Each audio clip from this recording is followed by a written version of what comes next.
Kaninang umaga nga pagkatapos ko nga na maglinis ng dumihan sa labahan at magwalis sa labas, pumasok na nga agad ako dito sa loob ng bahay at may nakita nga akong tiyanak dito sa lababo. Dahil may ulam nga kami at ito pa nga yung paborito kong isda na bangus na nilagyan nga ng puso ng saging at sinabawan nga ng mister ko. Bali niluto nga rin niya ito kahapon kaya ito kumain na nga rin ako. At kinuha ko nga lang yung mga tutong sa kaldero at yung mga puso ng saging. Talagang napakasarap naman talaga ng ulam kapag maraming gulay. Dahil isda nga itong ulam ko, hindi talaga tatantanan ng tiyanak niyan at yung mga tiyonggo. Napakahirap talagang kumain dito sa loob ng bahay namin, lalo na nga kapag isda ang ulam namin. Hindi ka talaga tatantanan ng mga tiyanak at ng mga tiyonggo. Nasa paligid mo nga lang sila na akala mo mga bodyguard nyo sa pagkain nyo, sme.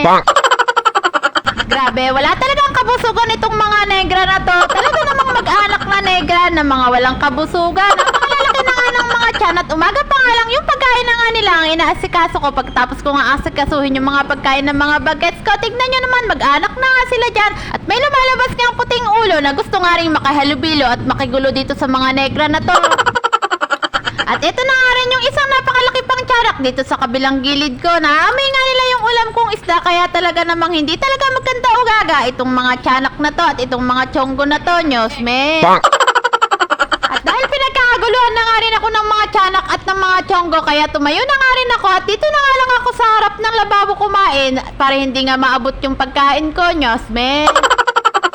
At hindi rin talaga titigil itong mga tiyanak at mga tiyonggo hanggat hindi rin ako natatapos kumain. Maigi pa nga to si Snow White at pumirmi na nga lang dito sa lamesa at naghihintay na nga rin na bigyan ko. At may isang Batman na gala na lumipat sa pinag-upuan ko. Nag-aantay nga rin niya na bigyan ko ng isda. Maigi na nga lang at hindi nakikigulo dito sa mga tiyanak at sa mga tiyonggo, nyosme.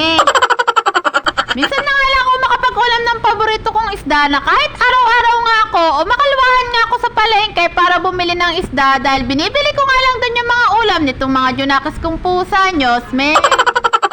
Mas priority ko talagang binibili yung mga ulam ng mga bagets ko at ng mga junakis kong pusa. Ako kasi madala nga lang din akong kumain ng kanin at kahit ano nga pagkain o merienda ay okay na nga sa akin. Nyosme, ganyan talaga kapag maraming anak, anak pa more. Anyways, dahil anong oras na rin ng mga time na yan at marami pa nga rin akong linisin bago pa pumasok, minadali ko na nga rin yung pagkain ko habang napakarami ko ang bodyguard dito ng mga tiyanak at mga tiyonggo, nyosme.